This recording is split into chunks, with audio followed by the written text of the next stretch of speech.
اللہ کے نبی صلی اللہ علیہ وسلم فرماتے ہیں المسلم اخو المسلم، ایک مسلمان دوسرے مسلمان کا بھائی ہے، کوئی سگا بھائی اپنے بھائی پر ظلم کر نہیں سکتا ہے۔ اسی طرح یہاں اللہ کے نبی نے کہا لا یظلمہ، وہ ظلم نہ کرے، وہ کسی دشمن کے حوالے نہ کرے، اپنے بھائی کو حقیر نہ جانے، گرا ہوا نہ سمجھے۔ ایک مسلمان دوسرے مسلمان کو حقیر سمجھے تو اللہ کے نبی صلی اللہ علیہ وسلم کی زبانی وہ شخص جو اپنے آپ کو برتر سمجھتا ہے، اپنے آپ کو افضل سمجھتا ہے، اپنے آپ کو بہتر سمجھتا ہے، اللہ کے نبی صلی اللہ علیہ وسلم فرمایا بحسب امرئ من الشر ان يحقر اخاه المسلم، سب سے بدترین آدمی بدتر ہونے کے لیے صرف اتنا کافی ہے کہ وہ اپنے ہی ایک مسلمان بھائی کو حقیر سمجھ رہا ہے، لہذا وہ اپنے مسلمان بھائی کو حقیر نہ سمجھے۔ اللہ کے نبی صلی اللہ علیہ وسلم فرمایا لا تحاسدوا، آپس میں ایک دوسرے سے حسد نہ کرو۔ کسی کو اللہ نے کچھ دیا ہے، کوئی نعمت دی ہے، کسی کو مال دیا ہے، کسی کو علم دیا ہے، کسی کو اولاد دی ہے، کسی کو جائیداد دی ہے، حسد نہ کرو۔ ولا تحاسدوا، حسد کے بارے میں دوسرے مقام پر اللہ کے نبی صلی اللہ علیہ وسلم نے فرمایا حسد ویسے ہی اعمال کو کھا جاتا ہے جیسے دیمک لکڑی کو کھا جاتی ہے۔ حسد سے بچو۔ حسد کیا ہے؟ معاشرے کو اندر سے دیمک کی طرح کھوکھلا بنانے والی چیز ہے، تو حسد آپس میں نہ کرو۔ اور آج ہمارے معاشرے میں ایک بہت بڑا جرم وہ ہے نشہ۔ نشے کی وجہ سے سارے برائیاں جنم لے رہی ہے، جس کی وجہ سے نت نئے جرائم، ایسے خطرناک جرائم جس کے بارے میں تصور نہیں کیا جا سکتا، ایسے خطرناک جرائم آج ہمارے معاشرے میں دیکھنے میں آ رہے ہیں۔ اللہ کے نبی صلی اللہ علیہ وسلم نے ام الخبائث قرار دیا کس کو؟ شراب کو۔ کتنے مسلمان ہیں جو شراب پیتے ہیں؟ کتنے مسلمان ہیں جو مختلف طرح کے نشے میں ملوث ہیں؟ یہ کل مسکر حرام، ہر نشہ پیدا کرنے والی چیز حرام ہے، اس کے اندر کوئی ڈاؤٹ نہیں، اس سے بچنا چاہیے۔ وَقُلْ جَاءَ الْحَقُّ وَزَهَقَ الْبَاطِلُ إِنَّ الْبَاطِلَ كَانَ زَهُوقًا۔ سماجی برائیوں کا تدارک سنت کی روشنی میں۔ معزز حاضرین، سماج جسے ہم دوسرا نام معاشرے سے دیتے ہیں، معاشرہ شوہر اور بیوی جو کہ معاشرے کی بنیاد ہیں، اس لیے کہ اللہ تبارک و تعالی نے قرآن مجید میں فرمایا وَعَاشِرُوهُنَّ بِالْمَعْرُوفِ، بیویوں کے ساتھ بھلے طریقے سے زندگی گزارو۔ معاشرہ انہی سے بن رہا ہے، وجود میں آ رہا ہے، نسلیں پھیل رہی ہے۔ اور اگر ہم معاشرے کی بات کریں تو اسلام سے پہلے کا معاشرہ اور اسلام کے بعد اللہ کے نبی صلی اللہ علیہ وسلم کی زندگی کے دوران اس معاشرے کی جو تشکیل آپ صلی اللہ علیہ وسلم نے دی تھی، وہ معاشرہ اور آج کا ہمارا کرنٹ معاشرہ یا کرنٹ سوسائٹی جس میں ہم اور آپ جی رہے ہیں، ان تینوں کا اگر ہم تقابل کریں تو سب سے پہلے تو ہم دیکھتے ہیں کہ دور جاہلیت میں اسلام سے پہلے جو معاشرہ تھا وہ معاشرہ کیسا معاشرہ تھا، جس کی عکاسی حضرت جعفر رضی اللہ عنہ جب نجاشی کے دربار میں تقریر کرتے ہوئے کہتے ہیں کہ وہ اے بادشاہ، ہم بتوں کی عبادت کرتے تھے، ہم مردار کھاتے تھے، برے کام کرتے تھے، رشتوں کو توڑتے تھے، اور ہم میں جو طاقتور ہوتا ہے وہ کمزوروں پر ظلم کرتا ہے اور کمزوروں کو کھا جاتا ہے، اور اسی طرح ہم بچیوں کو زندہ دفن کرتے تھے، عورتوں پر ظلم کرتے تھے اور قافلوں کو لوٹ لیا کرتے تھے۔ اللہ تبارک و تعالی نے ہم ہی میں سے ایک شخص کو جس کی امانت داری سے، جس کے اعلیٰ نسب سے، جس کی صداقت سے ہم اچھی طرح واقف تھے، اس کو ہمارے درمیان رسول بنا کر بھیجا۔ اس نے آ کر سب سے پہلے ہمیں جو تعلیم دی وہ توحید کی تعلیم دی اور کہا کہ ایک اللہ کی عبادت کرو، تم اور تمہارے بزرگ جن معبودوں کو، جن پتھروں کو اپنا معبود سمجھ رہے ہیں، وہ تمہارے معبود نہیں ہیں، بلکہ تمہارا معبود صرف اور صرف ایک اللہ تبارک و تعالی ہے۔ اس رسول نے ہمیں صداقت سکھائی، سچائی سکھائی، جھوٹ چھوڑنے کا حکم دیا، امانت داری کا درس دیا، اور غافلوں کو لوٹنے سے، چوری سے، ڈکیتی سے، ہر طرح کے ظلم و بربریت سے ہمیں روکا، بچیوں کو زندہ درگور کرنے سے ہم کو روکا۔ غرض یہ کہ وہ تمام برائیاں جو ہمارے اندر تھی، ان تمام برائیوں کا قلاقمہ کر دیا۔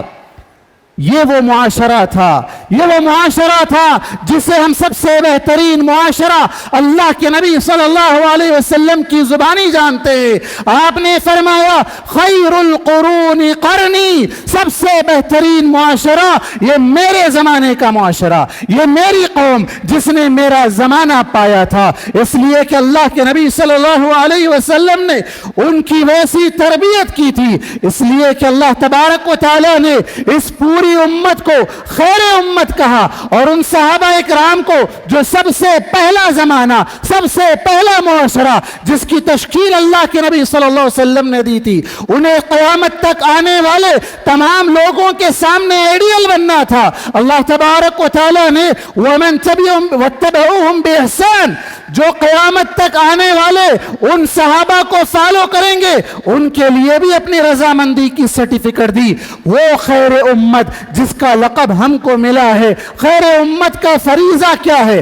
آدمی اپنی جگہ اچھا رہے، دوسرے لوگ برائی کر رہے ہیں انہیں چھوڑ دے تو پورا معاشرہ خراب ہو جائے گا، پوری سوسائٹی کے اندر بگاڑ پیدا ہوگا۔ اللہ تبارک و تعالی نے فرمایا کنتم خیر امت اخرجت للناس تأمرون بالمعروف وتنہون عن المنکر، تم بہترین امت ہو۔ تمہاری بہتری کس میں ہے؟ تمہاری بہتری اس میں ہے کہ تم لوگوں کو بھلائی کی طرف دعوت دو اور برائی سے روکو۔ یہ امت کا فریضہ ہے، فرض منصبی ہے۔ اس کو اللہ کے نبی صلی اللہ علیہ وسلم نے دوسرے الفاظ میں بیان کیا، من رأى منکم منکرا فلیغیرہ بیدہ فإن لم یستطع فبلسانہ فإن لم یستطع فبقلبہ وذلک اضعف الایمان۔ کہا تم میں سے جو آدمی جب کہیں، جہاں کہیں، جیسی بھی برائی دیکھے اسے اپنے ہاتھ سے روکے۔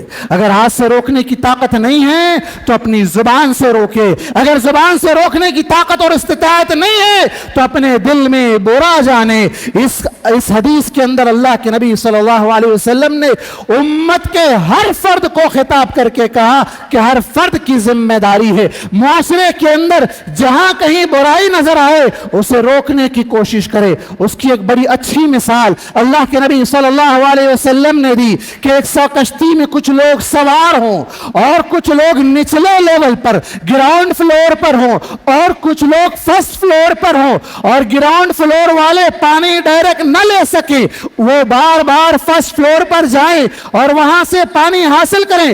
اگر فرسٹ فلور والے انہیں روکیں اور یہ کہیں کہ تم بار بار ہمیں ڈسٹرب کر رہے ہو، اور اگر گراؤنڈ فلور والے یہ سمجھے کیوں نہ ہم کشتی کے اندر ہی سوراخ کر لیں، یہ بار بار جا کر فرسٹ فلور والوں کی باتیں کیوں سنے؟ اگر اس ارادے کو تکمیل تک پہنچایا جائے، اگر وہ کشتی میں سوراخ کر دیا جائے تو ہلکوا جمیعاً، نیچے والے اور اوپر والے دونوں فلور والے ڈوب جائیں گے، دونوں کے دونوں ہلاک ہو جائیں گے۔ اللہ کے نبی صلی اللہ علیہ وسلم نے کہا اگر فرسٹ فلور والے انہیں ایسا کرنے سے روکیں گے نجو ونجو جمیعاً، وہ بھی بچ جائیں گے اور وہ سوراخ کرنے والے بھی بچ جائیں گے۔ مطلب کیا ہے؟ یہ ہماری زندگی، یہ ہمارا معاشرہ، یہ ہماری سوسائٹی ایک سواری ہے جس پر ہم سوار ہو کر جا رہے ہیں سفر آخرت پر۔ دوران ایسے کئی لوگ ہوں گے جو پوری سوسائٹی کو نقصان پہنچا رہے ہوں گے، انہیں اس وقت روکنا قوم کے دانشوروں کی، قوم کے علماء کی، قوم کے سیاسی رہنماؤں کی، ہر آدمی کی ذمہ داری ہے، وہ چاہے بڑے ہوں یا چھوٹے ہوں، اگر وہ برائی کر رہے ہیں تو انہیں روکنا ہوگا۔ اللہ کے نبی صلی اللہ علیہ وسلم نے فرمایا والذی نفسی بیدہ لتأمرن بالمعروف ولتنہون عن المنکر اللہ کی قسم جس کے ہاتھ میں میری جان ہے، تم ضرور لوگوں کو بھلائی کی طرف بلاتے رہو اور لوگوں کو برائی سے روکتے رہو، ورنہ پھر ایسا ہوگا کہ تم اللہ تبارک و تعالی تم پر اپنی طرف سے عذاب مسلط کر دے گا، اور اس وقت تم دعائیں کرو گے، تمہاری دعائیں قبول نہیں ہوں گی۔ یہ کب ہوگا؟ جب معاشرے میں اس قدر بگاڑ پیدا ہو جائے گا کہ لوگ اس کی جانے والی برائی کو، اس کھلے عام ہونے والی برائی کو نہ روکیں۔ اللہ اکبر! کیا وہ معاشرہ جو صحابہ اکرام کے دور سے پہلے، جو دور جاہلیت کا معاشرہ تھا، بچیوں کو زندہ درگور کرنا، قافلوں کو لوٹ لینا، طاقتور کا کمزور پر ظلم کرنا، اور غرض جتنی بھی برائیاں تھیں، کیا وہ ساری برائیاں آج ہمارے معاشرے میں ہمیں نظر نہیں آتی ہے؟ ہمیں تو دن اور رات یہ ساری برائیاں نظر آتی ہے، لیکن کیا وجہ ہے کہ وہ صحابہ اکرام، حضرت جعفر رضی اللہ عنہ کا کہنا تھا کہ جب ہم ان کی باتوں پر عمل کرنا شروع کیے تو ہماری قوم ہماری دشمن بن گئی۔ کیوں؟ معاشرے کی صحیح سدھار اور معاشرے کو سدھار کی طرف لے جایا جا رہا تھا، معاشرہ سدھر رہا تھا، معاشرے کا بگاڑ لوگ برداشت کر رہے ہیں، دیکھ رہے ہیں ظلم ہو رہا ہے، دیکھ رہے ہیں فراڈ ہو رہا ہے، دیکھ رہے ہیں زنا ہو رہا ہے، دیکھ رہے ہیں گانا بجانا ہو رہا ہے، نہ جانے معاشرے میں کتنی برائیاں ہیں جو آئے دن پھیلتی جا رہی ہیں، آئے دن پھیلتی جا رہی ہیں، لیکن اسے روکنے کی جیسی کوشش ہونی چاہیے ویسی کوشش ابھی تک نہیں ہو پا رہی ہے، بلکہ ضرورت ہے ایسے موقعوں پر ہمیں اللہ کے نبی صلی اللہ علیہ وسلم کی سیرت پر روشنی ڈالیں۔ اللہ کے نبی صلی اللہ علیہ وسلم نے اپنی زندگی میں صحابہ اکرام کے درمیان معاشرتی برائیوں کو روکنے کی کیسے کوشش کی تھی۔ دیکھیں، ایک آدمی برائی کرتا ہے، اس کا اپنا اس کی ذات سے تعلق ہوتا ہے، جیسا کہ اللہ کے نبی صلی اللہ علیہ وسلم نے فرمایا کہ جب بندہ برائی کرتا ہے، گناہ کرتا ہے، تو اس کے دل پر ایک کالا دھبا لگ جاتا ہے، ایک بلاک ڈاٹ لگ جاتا ہے، لیکن وہ جیسے جیسے برائیوں میں آگے بڑھتا ہے اس کا دل پوری طرح سیاہ ہو جاتا ہے، حق و باطل میں تمیز ختم ہو جاتی ہے۔ اسی کو قرآن میں اللہ نے فرمایا کَلَّا بَلْ رَانَ عَلَىٰ قُلُوبِهِم مَّا كَانُوا يَكْسِبُونَ، ان کے دلوں پر زنگ چڑھ جاتا ہے۔ یہ تو انفرادی معاملہ ہے، لیکن بات پورے سماج کی ہو رہی ہے، پوری سوسائٹی کی ہو رہی ہے۔ ایسے کئی گناہ ہیں جو پوری سوسائٹی اس کے اندر ملوث ہو سکتی ہے، بلکہ ہوتی ہے۔ قرآن مجید میں اللہ تبارک و تعالیٰ نے پچھلی قوموں کا تذکرہ کیا، کسی کو ہم نے ڈبو دیا، کسی کو ہم نے آندھی کے ذریعے ہلاک کر دیا، کسی کو ہم نے زمین میں دھسا دیا مختلف عذابات سے، اور کہا اللہ تبارک و تعالیٰ نے اللہ نے ان پر ظلم نہیں کیا، بلکہ ان کے ظلم کے کرتوت کی وجہ سے اللہ نے انہیں وہ سزا دی، بری قوم کو اللہ نے ہلاک کر دیا۔ اب اگر آپ دیکھیں پچھلی قوموں میں جو کامن برائی تھی وہ تھا شرک، وہ تھا شرک، اللہ کے ساتھ شرک کرنا، اللہ کا انکار کرنا، اور دوسری برائیاں الگ الگ قوم میں الگ الگ پائی جاتی تھی۔ کسی قوم میں طاقت کا غرور تھا، کوئی قوم مال میں خیانت کرتی تھی، کوئی قوم ناپ تول میں کمی کرتی تھی، کوئی قوم لواطت میں مشغول تھی۔ ایسی برائیاں تھی جس کی وجہ سے اللہ تبارک و تعالیٰ نے انہیں ہلاک کر دیا۔ آج آپ دیکھیں، آج کے اس عصر حاضر میں، اس کرنٹ سچویشن میں ہماری قوم میں کتنی برائیاں پائی جاتی ہے۔ ان تمام قوموں کی انفرادی برائیاں، ان تمام قوموں کی انفرادی اعمال آج ہماری قوم میں یکجا نظر آتے ہیں، لیکن افسوس ہے ہم اسے روکنے کی کوشش نہیں کرتے ہیں، جبکہ خیر امت کا لقب ہم کو ملا ہے۔ ہمیں روکنا چاہیے، ہمیں اس کو روک کر معاشرے کو بہترین راستے پر لے جانے کی کوشش کرنی چاہیے۔ اللہ کے نبی صلی اللہ علیہ وسلم کے پاس، آپ صلی اللہ علیہ وسلم کے پاس ایک آدمی آتا ہے، ایک آدمی آ کر کہتا ہے یا رسول اللہ اذن لی فی الزنا، اللہ کے نبی صلی اللہ علیہ وسلم مجھے زنا کی اجازت دیجیے۔ سارے لوگ ٹوٹ پڑتے ہیں، سارے جتنے صحابہ ہوتے ہیں پریشان ہو جاتے ہیں، یہ کیسی اجازت مانگ رہا ہے، ایک حرام کاری کی اجازت مانگ رہا ہے۔ آج ہمارے معاشرے میں اس حرام کاری کے مختلف نام ہو چکے ہیں، مختلف انداز بدل چکے ہیں، لوگ اس کو گوارا کر لیتے ہیں۔ اللہ کے نبی صلی اللہ علیہ وسلم نے اس شخص سے بڑے پیار سے سمجھا کر اسے اس برائی سے روکا اور پورے معاشرے کو اس برائی کے خطرناک نتائج سے آگاہ کیا۔ آپ صلی اللہ علیہ وسلم نے اس سے کہا کیا تو یہ پسند کرے گا کہ کوئی شخص تیری ماں سے زنا کرے، کوئی شخص تیری ماں سے زنا کرے؟ وہ کہا اللہ کی قسم، اللہ کے رسول صلی اللہ علیہ وسلم میں آپ پر قربان جاؤں، میں ہرگز اس بات کو پسند نہیں کروں گا۔ آپ نے کہا تو پھر دوسرے لوگ کیسے پسند کریں گے؟ ہو سکتا ہے کہ کسی کی ماں ہو، یا پھر تو کیا اپنی بہن سے، اپنی بیٹی سے، اپنی ماں سے، اپنی خالہ سے، اپنی پھوپھی سے زنا کو گوارا کرے گا؟ وہ کہے گا کہ ہرگز نہیں، وہ کہتا ہے ہرگز نہیں، مجھے گوارا نہیں، میں برداشت نہیں کروں گا۔ اللہ کے نبی صلی اللہ علیہ وسلم نے فرمایا پھر دوسرا شخص کیسے برداشت کرے گا؟ کوئی دوسرا کیسے برداشت کرے گا؟ اللہ کے نبی صلی اللہ علیہ وسلم نے اس کے سینے پر ہاتھ رکھا، اس کے حق میں دعا کی، اللہم اغفر ذنبہ وحسن فرجہ، اللہ اس کے گناہوں کو پاک کر دے، اس کے دل کو صاف کر دے اور اس کو شرمگاہ کے شر سے بچا لے۔ آج ہمارے معاشرے میں ایک بہت بڑا فتنہ ہے، وہ فتنہ ہے شادیوں کا تاخیر سے ہونا اور نوجوان نسل کا غلط راستوں پر جانا، اور اس کے لیے معاذ اللہ کہنے کے لیے وقت نہیں ہے اور نہ ہی وہ کہنا مناسب ہے۔ ایسے ایسے راستے، ایسے ایسے طریقے اپنائے جا رہے ہیں، معاشرے میں اسے گناہ ہی نہیں سمجھا جا رہا ہے۔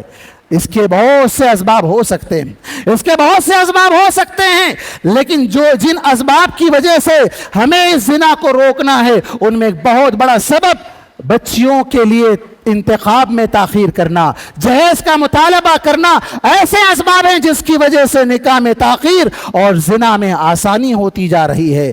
ہمیں حکم دیا گیا کہ اس نکاح کرنے کے بعد کی جو محبت ہے وہ اصل محبت ہے، نکاح سے پہلے کی کوئی محبت ہو ہی نہیں سکتی ہے۔ اللہ کے نبی صلی اللہ علیہ وسلم نے فرمایا لم یرى للمتحابین الا مثل النکاح، نکاح سے جیسی محبت کسی اور میں دیکھی نہیں گئی، بلکہ اللہ کے نبی صلی اللہ علیہ وسلم نے خود اس کا اظہار کیا، اور پوچھا گیا جب آپ سے کہ آپ کس سے زیادہ محبت کرتے ہو تو کہا عائشہ، آپ نے کھل کر اس کا اظہار کیا۔ لیکن افسوس آج ہمارے معاشرے میں نکاح ہو رہے ہیں، نکاح ہونے کے بعد بھی اختلافات دیکھنے میں آ رہے ہیں، نکاح ہونے کے بعد بھی شوہر اور بیوی کے درمیان بانڈنگ نہیں ہے، شوہر اور بیوی کے درمیان ٹرسٹ نہیں ہے، شوہر اور بیوی کے درمیان ایک دوسرے پر اعتماد نہیں ہے، بے اعتمادی کی زندگی گزار رہے ہیں، بغیر کسی ٹرسٹ کے زندگی گزار رہے ہیں، ایک دوسرے پر شک کرتے ہوئے زندگی گزار رہے ہیں، اور اس کے کئی ایک واقعات ہماری آنکھوں کے سامنے سوشل میڈیا کے ذریعے سے آتے رہتے ہیں۔ کوئی شوہر بیوی کو قتل کر رہا ہے، کہیں بیوی شوہر کو قتل ہی نہیں بلکہ قتل کے اس لیول تک چلی جا رہی ہے جس کا تصور بھی کرتے ہوئے پورا انسان یا پوری انسانیت کانپ جاتی ہے۔ یہ سب کیوں ہو رہا ہے؟ معاشرے کے اندر یہ بگاڑ شوہر اور بیوی کے درمیان جس رشتے کو مضبوط کرنا چاہیے، اللہ کے نبی صلی اللہ علیہ وسلم نے جس رشتے کے سلسلے میں کہا تھا کہ یہ اصل محبت تو یہی ہے، لیکن محبت کے شیطان دوسرے راستے دکھا رہا ہے جس کی وجہ سے لوگ گمراہ ہو رہے ہیں، اور امت کے درمیان بھی ایسے مسائل اور ایسی چیزیں دیکھنے میں آ رہی ہے۔ اور پھر اسی طرح ہمارے درمیان ایک بہت بڑی برائی جو باطل طریقے سے مال کھانے کی ہے، وہ بہت عام ہو چکی ہے۔ گھر بیٹھے پیسے کمانے کے نت نئے طریقے ڈھونڈے جا رہے ہیں، حرام طریقے سے پیسہ آ جائے۔ اللہ نے منع کیا لا تاکلوا اموالکم بینکم بالباطل، باطل طریقے سے مال نہ کھاؤ، لیکن ایسے لوگ آج اس زمانے میں جی رہے ہیں، یہ زمانہ ایسا آ چکا ہے جس کے بارے میں اللہ کے نبی صلی اللہ علیہ وسلم نے فرمایا تھا ایک وقت ایسا آئے گا لوگوں کو اس بات کی کوئی پرواہ نہیں ہوگی کہ وہ مال حلال سے آ رہا ہے یا حرام سے آ رہا ہے، اب وہ چاہے رشوت ہو، رشوت تو اتنی عام ہو چکی ہے جسے لوگوں نے مختلف نام دے دیا ہے۔ جس کے پاس پیسہ ہو وہ اپنی رشوت کے ذریعے سے مختلف کام بنا نکال لیتا ہے، لوگوں کا مال ہڑپ لیتا ہے، لوگوں کے حقوق ہڑپ لیتا ہے۔ الراشی والمرتشی کلاہما فی النار، اللہ کے نبی صلی اللہ علیہ وسلم نے فرمایا رشوت دینے والا اور رشوت کھانے والا دونوں کے دونوں جہنم میں جائیں گے۔ اور پھر اسی طرح ہمارے درمیان آپس میں ایک دوسرے کو دھوکہ دینا، بالخصوص تجارت میں دھوکہ دینا، فراڈ کرنا، پیسے لے کر بھاگ جانا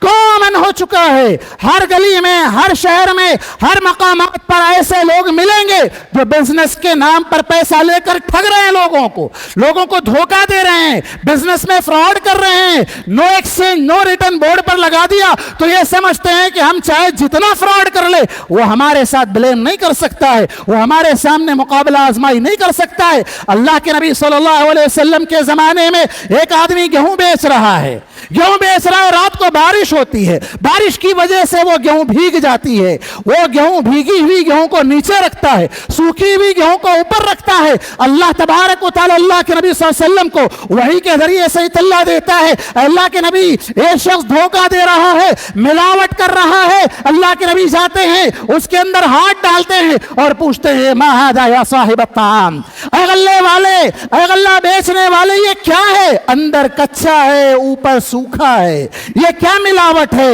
وہ شخص کہتا ہے اللہ کے نبی رات کو بارش ہو گئی تھی، اگر میں اس مال کو الگ رکھ کر بیچوں تو لوگ قیمت نہیں لگائیں گے۔ آپ صلی اللہ علیہ وسلم نے کہا من غشنا فلیس منا۔ دیکھیں آپ، ایک ملاوٹ کی وجہ سے اگر کوئی شخص دھوکہ دے تو اللہ کے نبی نے کہا وہ ہم مسلمانوں میں سے نہیں۔ اب کتنے لوگ ہیں جو دھوکہ دے رہے ہیں، دین کے نام پہ بھی دھوکہ دے رہے ہیں، تجارت کے نام پہ بھی دھوکہ دے رہے ہیں، دنیا کے نام پہ بھی دھوکہ دے رہے ہیں۔ ایک چیز کئی لوگوں کو بیچی جا رہی ہے، کئی لوگوں کے درمیان فروخت کی جا رہی ہے۔ اللہ کے نبی صلی اللہ علیہ وسلم نے فرمایا لا یبیع بعضکم علی بیع بعض، تم میں سے کوئی آدمی کسی آدمی کی تجارت پر پھر سے دوبارہ ڈیل نہ کرے۔ ایک مرتبہ ڈیل ہو گئی، ڈیل کینسل، ایڈوانس کینسل، مختلف طریقے سے مال ہڑپا جا رہا ہے۔ اللہ کے نبی صلی اللہ علیہ وسلم نے فرمایا لا تحاسدوا، یہ بہت اہم حدیث ہے، یہ بہت اہم حدیث ہے جو پورے معاشرے کو کھوکھلا ہونے سے بچاتی ہے، پورے معاشرے کو مضبوط کرتی ہے، پورے سوسائٹی کے اندر جو فساد کی جڑیں ہیں ان تمام کا خاتمہ کرتی ہے۔ اللہ کے نبی صلی اللہ علیہ وسلم فرمایا لا تحاسدوا، آپس میں ایک دوسرے سے حسد نہ کرو۔ کسی کو اللہ نے کچھ دیا ہے، کوئی نعمت دی ہے، کسی کو مال دیا ہے، کسی کو علم دیا ہے، کسی کو اولاد دی ہے، کسی کو جائیداد دی ہے، حسد نہ کرو۔ ولا تحاسدوا، حسد کے بارے میں دوسرے مقام پر اللہ کے نبی صلی اللہ علیہ وسلم نے فرمایا حسد ویسے ہی اعمال کو کھا جاتا ہے جیسے دیمک لکڑی کو کھا جاتی ہے۔ حسد سے بچو۔ حسد کیا ہے؟ معاشرے کو اندر سے دیمک کی طرح کھوکھلا بنانے والی چیز ہے۔ تو حسد آپس میں نہ کرو۔ حسد کی وجہ سے کئی ایک جرائم کا ارتکاب کیا جاتا ہے، حسد کی وجہ سے جادو کیا جاتا ہے، حسد کی وجہ سے قتل کیا جاتا ہے، حسد کی وجہ سے نئے فسادات برپا ہو رہے ہیں۔ اور اسی طرح کہا ولا تناجشوا، قیمت بڑا چڑھا کر نہ بیچو، ولا تباغضوا، ایک دوسرے سے بغض نہ رکھو، بلکہ آگے کہا وکونوا عباد اللہ اخوانا، اللہ کے بندے اور بھائی بن کر رہو۔ المسلم اخو المسلم، ایک مسلمان دوسرے مسلمان کا بھائی ہے۔ سگے بھائی تو ہوتے ہی ہیں، لیکن اسلام نے جس اخوت میں پرویا ہے، جس اخوت کے بندھن میں باندھا ہے، اسے اسلامی اخوت کہا جاتا ہے۔ اللہ کے نبی صلی اللہ علیہ وسلم فرماتے ہیں المسلم اخو المسلم، ایک مسلمان دوسرے مسلمان کا بھائی ہے۔ کوئی سگا بھائی اپنے بھائی پر ظلم کر نہیں سکتا ہے۔ اسی طرح یہاں اللہ کے نبی نے کہا لا یظلمہ، وہ ظلم نہ کرے، وہ کسی دشمن کے حوالے نہ کرے، اپنے بھائی کو حقیر نہ جانے، گرا ہوا نہ سمجھے۔